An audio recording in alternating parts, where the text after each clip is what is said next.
চিলাপাতা ভ্রমণের দ্বিতীয় পর্ব। প্রথম পর্বে আমরা কলকাতা থেকে কাঞ্চনকন্যা এক্সপ্রেসে চিলাপাতা পৌঁছেই জঙ্গল সাফারি করেছি। ঘুরে দেখেছি রাভাগ্রাম, ময়ূর মাঠ। সেই পর্বের লিংক ওপরের আই বাটনে ও ডেসক্রিপশন বক্সে দেওয়া আছে। আজ যাচ্ছি ডুয়ার্সের অ্যামাজন সিকিয়াঝোড়ায় ঘুরতে। সেখান থেকে যাব রাজা ভাতখাওয়া মিউজিয়াম ও বক্সা টাইগার রিজার্ভে সাফারি করতে।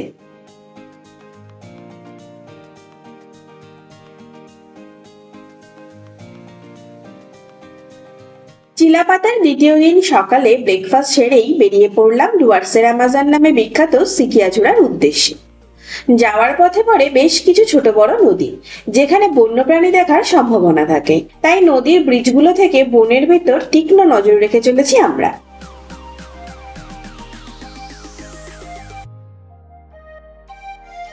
বক্সা ফরেস্ট রেঞ্জের ভেতর ঢুকে পড়েছি।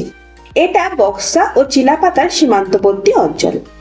একদিকে ঘন সবুজ বন, অন্যদিকে বিস্তৃত চা বাগান। এই চা বাগানেও কিন্তু চিতা, হাতি, ইন্ডিয়ান গৌড়ের মতো বন্যপ্রাণীর দেখা মেলে। এটা বুড়িবাসরা নদী। এই নদীর কাছের লোকালয়ে কিছুদিন আগেই এক সাইকেল আরোহী প্রাণ হারিয়েছেন ইন্ডিয়ান গৌড়ের আক্রমণে। জঙ্গল ও জনবসতি সীমান্তবর্তী অঞ্চলগুলোতে বুনোদের আক্রমণে মানুষের মৃত্যু বা মানুষের অমানবিকতায় বন্যপ্রাণীদের প্রাণ হারানো যেন এক নিত্য নৈমিত্তিক ঘটনা।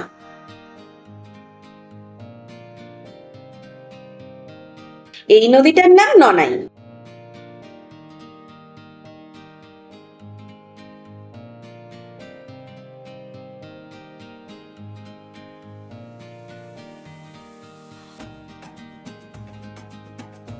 এবার আমরা ঢুকছি সিকিয়াঝোড়া গ্রামের ভেতর। গ্রামের ভেতর দিয়ে বয়ে যাচ্ছে সিকিয়াঝোড়া নদী, যা জয়ন্তী নদীর শাখা নদী। এই নদীর সামনের অংশে জঙ্গলের গভীরে ড্যাম আছে। তাকে কেন্দ্র করে গড়ে উঠেছে বায়োডাইভার্সিটি পার্ক। আমরা প্রায় পৌঁছেই গেছি। এখানে জল খেতে আসে হাতির দল। তারা যাতে রাস্তা পেরিয়ে গ্রামে না ঢোকে তার জন্য ইলেকট্রিক ফেন্সিং দেওয়া আছে।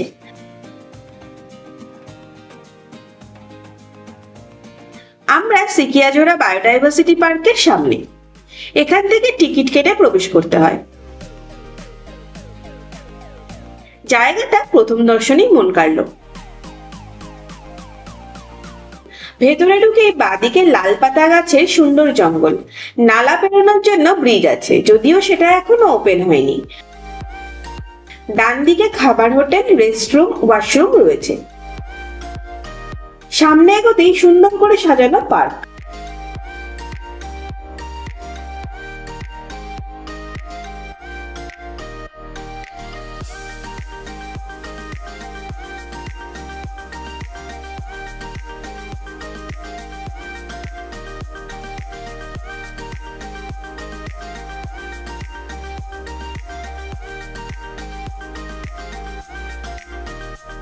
যাচ্ছি বোটিং পয়েন্টের উদ্দেশ্যে।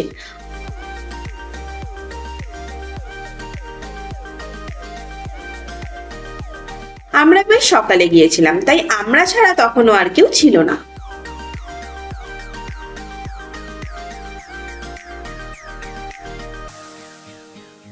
এই বোটে করেই আমরা সাফারি করব ডুয়ার্সের অ্যামাজনের বুকে।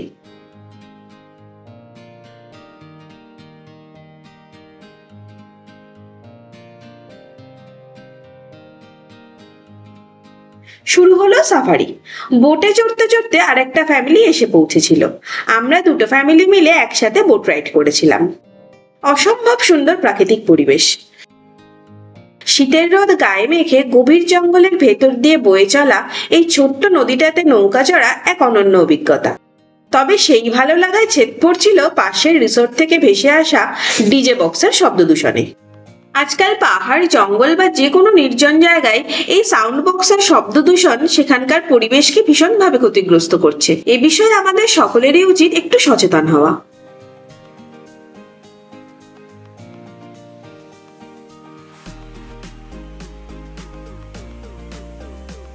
সাউন্ড বক্সের আওয়াজ জঙ্গলের অনেকটা ভেতরেও ভেসে আসছে, তাই বুঝেই গিয়েছিলাম জীবজন্তু দেখা ভাগ্যে নেই।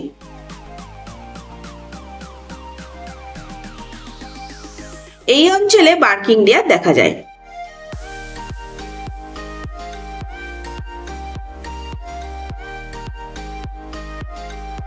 এখান দিয়ে হাতি আসে জল খেতে।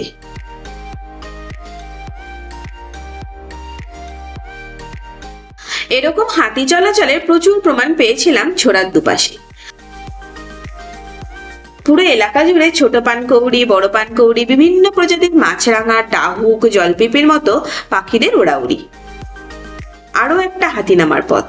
যতই জঙ্গলের ভেতর প্রবেশ করছি ততই দুপাশে বাড়ছে হাতি চলাচলের প্রমাণ। এক একটা জায়গা দিয়ে এক একটা দল জল খেতে আসে।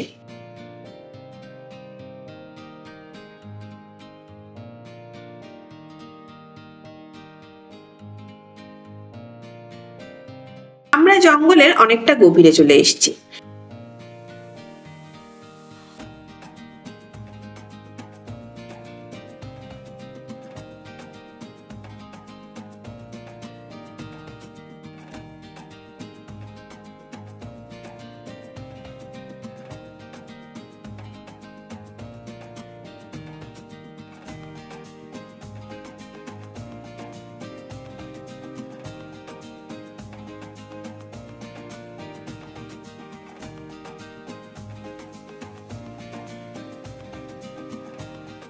এরপর জঙ্গল এতই গভীর যে নৌকা নিয়ে ভেতরে আর যাওয়া সম্ভব নয়, আর নিষেধ।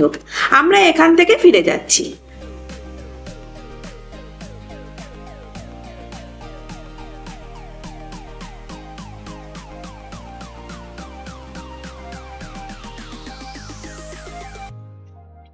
পাশেই দেখি হাতির পায়ের ছাপ। দলে এক শাবকও আছে বোঝা গেল।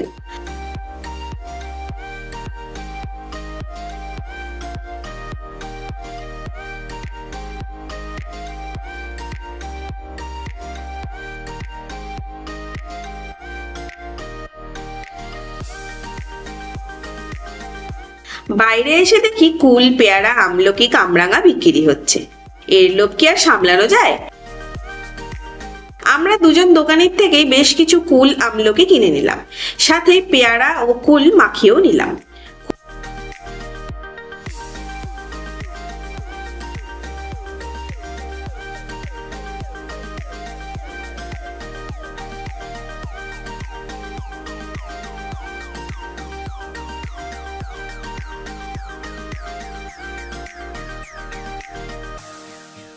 কুল পেয়ারা খেতে খেতে এগিয়ে চললাম রাজা ভাত খাওয়ার উদ্দেশ্যে।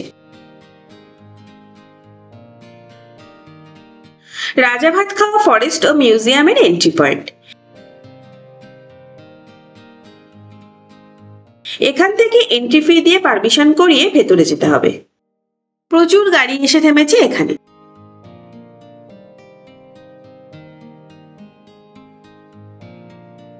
টিকিট কাউন্টারের পাশেই আছে একটা গিফট শপ।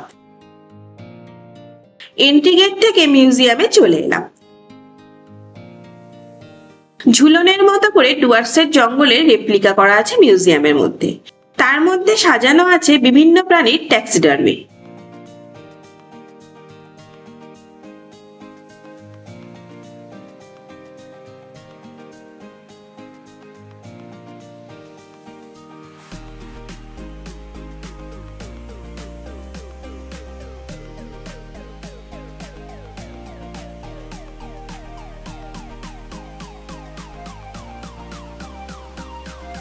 এক জায়গায় বড় আকারের ম্যাপ দেখলাম ডুয়ার্সের প্রাকৃতিক ভূগোলের।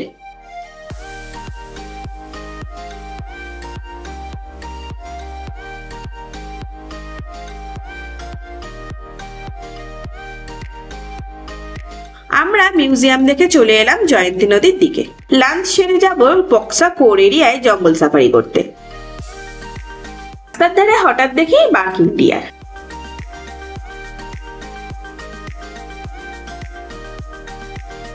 চলে এলাম জয়ন্তী নদীর ধারে।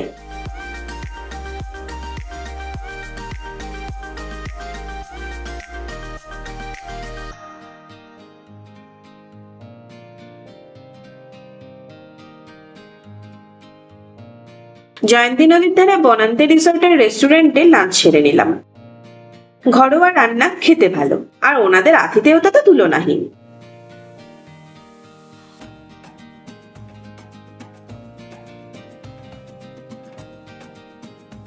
লাঞ্চ সেরে চললাম সাফারি করতে। জিপ সাফারির জন্য আমরা যোগাযোগ করেছিলাম জয়ন্তীর প্রকৃতি হোমস্টের সাথে। যদিও আমরা চিলাপাতা থেকে ডে ট্যুরে এসেছি, আপনারা কিন্তু জয়ন্তীর প্রকৃতি হোমস্টেতে রাতে থাকতেও পারেন। ওনাদের ফোন নাম্বার 9679141682।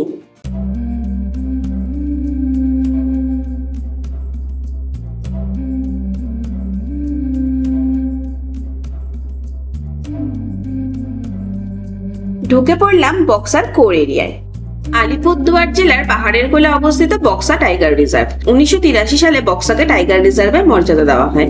যদিও বাঘের দেখা এখন বিরল। কখনো উঁচু নিচু পাহাড়ি ঢাল, তো কখনো রায়ডাক, জয়ন্তী, তোরসা ও সংকোচ নদীর বিস্তৃত তীর, কখনো আবার শাল, সেগুন, বাঁশ ও নানা গাছগাছালিতে ঘেরা ঘন অরণ্য। এই নিয়েই প্রায় 760 বর্গ কিলোমিটার বিস্তৃত ডুয়ার্সের রানী বক্সা।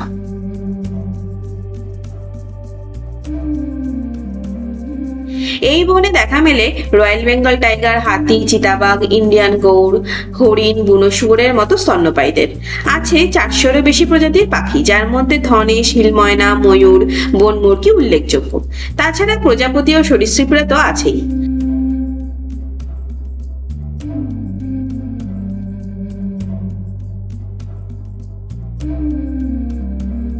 জঙ্গলের মধ্যে এই জলাশয়ে প্রাণীদের জল খাওয়ার জায়গা। এর পাশেই আছে সল্ট পিট। একটা ইন্ডিয়ান গৌড় রাস্তা পেরোনোর চেষ্টা করছে, তাই আমরা বেশ খানিকটা দূরে জিপ নিয়ে দাঁড়িয়ে আছি। বাদিক থেকে ডান দিকে জঙ্গলে এলো সে। বোঝা যাচ্ছে বেশ বড় একটা দল রয়েছে জঙ্গলের ভেতর।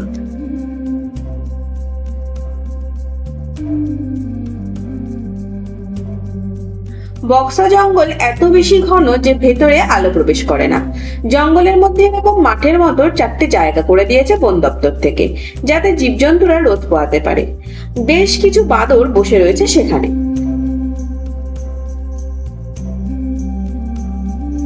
আমরা চললাম জয়ন্তীর নদীবক্ষে।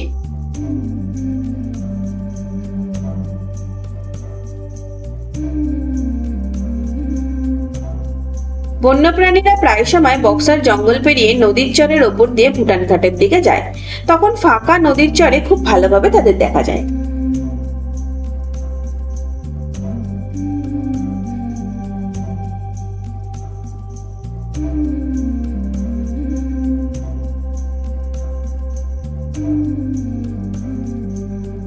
জঙ্গল ঘুরতে গিয়ে বন্যপ্রাণী দেখাটা ভাগ্যের ব্যাপার, তবে তাদের না দেখতে পেলেও জঙ্গলে ঘুরতে কিন্তু বেশ ভালোই লাগে।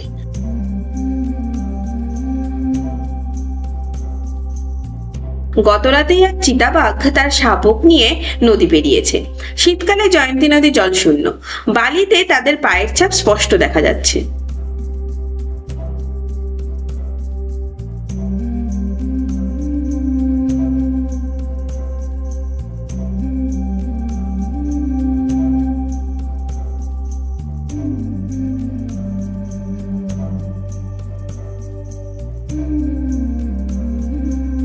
আর এইদিকে রয়েছে হাতির মল।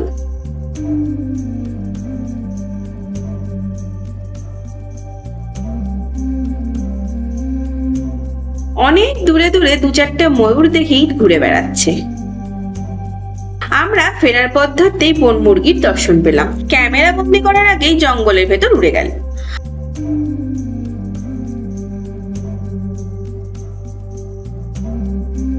বক্সা রেঞ্জ অফিস এটা।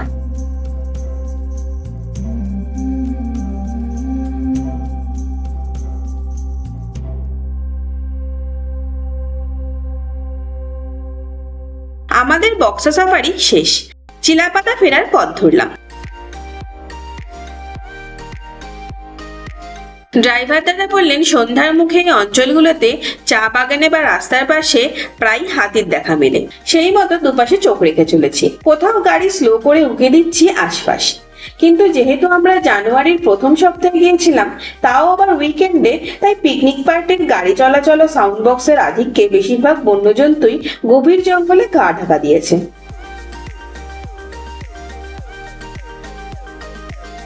রিসর্ট পৌঁছতে পৌঁছতে সন্ধ্যার অন্ধকার নামলো।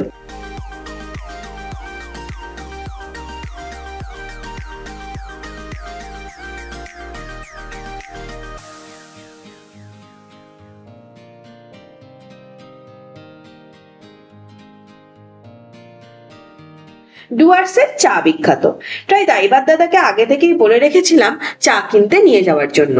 জঙ্গলের বাইরে বাজার এলাকায় যাচ্ছি চা কিনতে।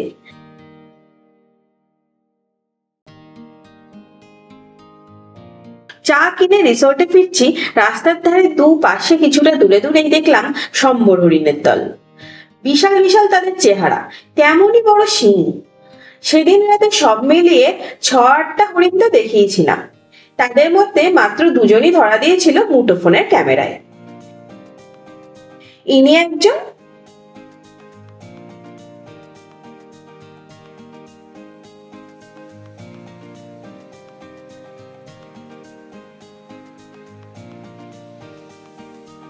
আর ইনি।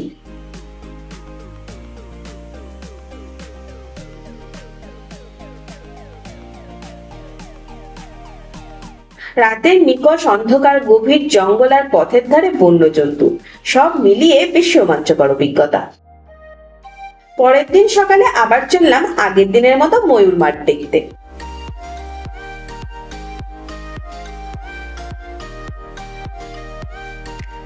এই সাফারির রাস্তা। গতকালে এই রাস্তার এক প্রান্তে আমরা আর অপর প্রান্তে ছিল ডুয়ার্সের বিখ্যাত ওয়ান হর্ন রাইনো। আগের পর্বের ভিডিওতে আপনারাও সেই ঘটনার সাক্ষী থেকেছেন।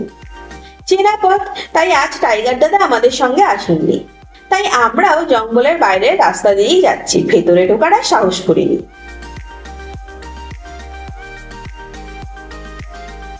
সেই রাভা গ্রাম, ভীষণ পরিষ্কার পরিচ্ছন্ন, সুন্দর করে সাজানো রাভাদের এই ছোট্ট জনবসতি। এসে পড়লাম রাভা গ্রামের পেছনে ধান খেতে। একদম শেষ প্রান্তে শয়ে শয়ে ময়ূরের দেখা মিলল আজ। ময়ূর ও গরুরা একসাথে খাবার খেয়ে চলেছে, ঠিক যেন গোকুলধাম। ক্যামেরার জুম লেন্সে বন্দি করলাম তাদের কর্মকাণ্ড।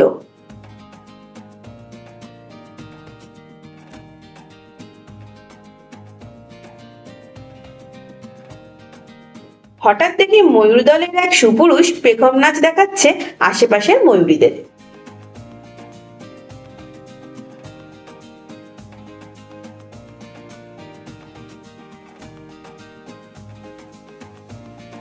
পুরুষ ময়ূর তার রঙিন পেখম মেলে ধরে, সূর্যের আলোয় ঝলমল করে ওঠে তার রঙিন পালকগুলো। ময়ূরী সেই রূপে মুগ্ধ হলে রাজি হয় তার সঙ্গিনী হতে। বেশ অনেকক্ষণ ধরে চলল তার নাচ। ধীরে ধীরে ময়ূরীরা দেখলাম তাকে ঘিরে ধরছে। বোধ হয় তার আইবুড়ো বেলায় এবার ঘুচলো।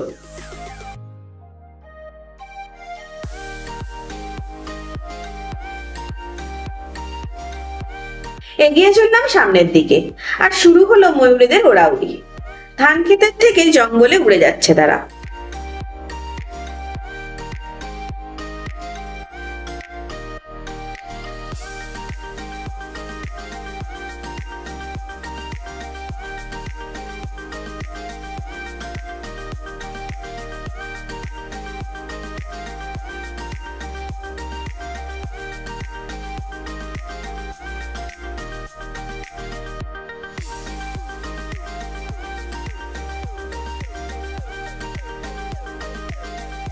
মাঠের পাশে আজও দেখলাম হাতির পায়ের ছাপ।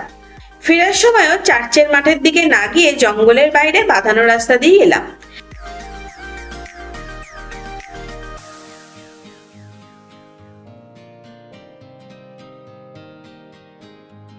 সাফারি রাস্তা দূর অব্দি দেখার চেষ্টা করছি, যদি আবারও কিছু দেখা যায়। এই চিলাপাতা ডেনের পুরো জায়গা আগে ছিল দিলীপদার অঙ্কিত হোমস্টে। রিসোর্টে ঢোকার মুখে এখনো তার হোর্ডিং চোখে পড়ে। এখন একদিকে বাবলুদার চিলাপাতা ডেনের ক্ল্যাম্পিং টেন্ট, অন্যদিকে দিলীপদার অঙ্কিত হোমস্টে। দুটোই এক জমিতে একসাথে চলছে। এই হলো অঙ্কিত হোমস্টের বিল্ডিং। আগে এই বিল্ডিং এর পাশের এই জায়গা দিয়ে হাতির দল ধান খেতে নাম। তখন ছিল না এত টেক, ছিল না আলো বা কোনো বাউন্ডারি। অতিথিরা ঘরের জানলায় বসেই রাতের অন্ধকারে হাতিদের আনাগোনার সাক্ষী থাকতো। বর্তমানে রিসোর্টের গেটের পাশ দিয়ে হাতি চলাচল করে।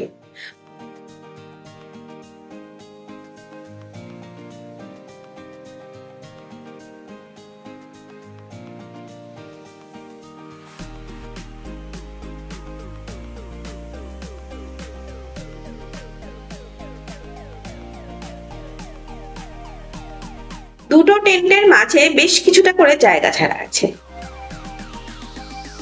চিলাপাতাকে বিদায় জানিয়ে আমরা চললাম গরুমারার উদ্দেশ্যে। চিলাপাতা লেনে থাকতে চাইলে যোগাযোগ করুন 9832137466 নাম্বারে। অঙ্কিত হোমসের জন্য যোগাযোগ করুন 8436602310 অথবা 8101173291 নাম্বারে। গাড়ির জন্য তাপসদার সাথে কথা বলতে পারেন। ওনার নম্বর 7602117860। খুব তাড়াতাড়ি আসছি গরুমারার গল্প নিয়ে।